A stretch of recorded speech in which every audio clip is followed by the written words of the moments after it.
বিষধর সাপ মুহূর্তে কেড়ে নিতে পারে একটি প্রাণ। সেই সাপের কাছেই প্রতিদিন স্বেচ্ছায় নিজেকে সঁপে দেন এক মানুষ। শুধু তাই নয়, সাপের কামড়েই হারিয়েছেন নিজের আদরের ছেলেকে, তবুও থামেননি। ভয়কে সঙ্গী করেই টানা 4 দশক ধরে মানুষের বাড়ি থেকে উদ্ধার করছেন বিষধর সাপ।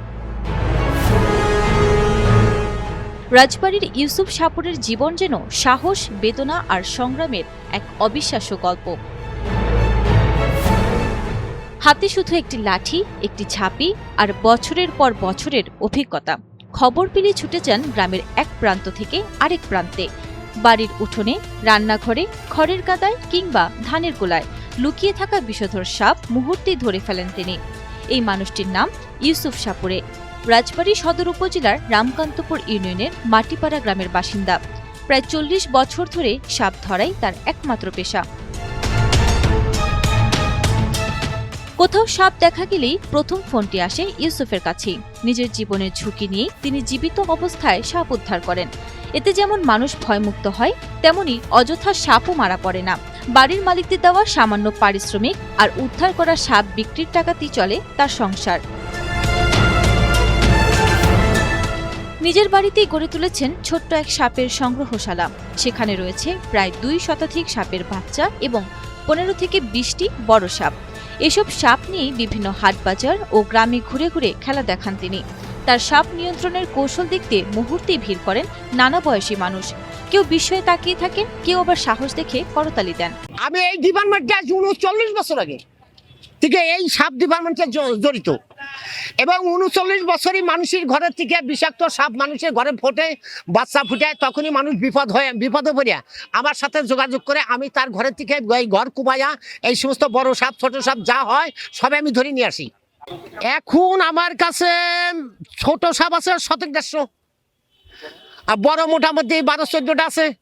সাপ তো আমার এরা বিক্রি করে দিছি, এখন 12-14টা নতুন ধরা আছে, তাই আছে আমার কাছে। তবে ইউসুফের ভাষায় সাপ ধরার পেছনে কোনো মন্ত্র, তাবিজ কিংবা অলৌকিক শক্তি নেই। আছে শুধু দীর্ঘ অভিজ্ঞতা, সাহস, ধৈর্য আর সতর্কতা। কিন্তু এই পেশাই তার জীবনে রেখে গেছে সবচেয়ে বড় ক্ষত।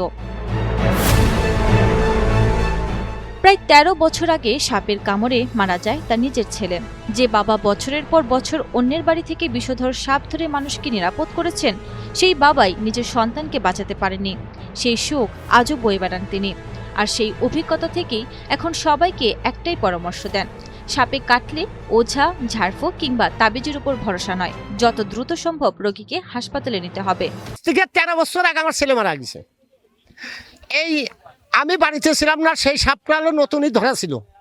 আমি নিষেধ করা সত্ত্বেও সে ছেলে এই কথা ওভারটেক করে সেই সাপ নিয়ে গেছিল ফরিদপুর দুলদি। আমি ছিলাম পাবনা, গেছিলাম সাপ ধরিবার।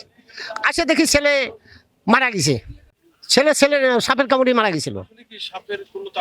সাপের তাবিজ আগেও ছিল না, এখনো নাই, বর্তমানে আর জীবনে ভবিষ্যতেও থাকবে না।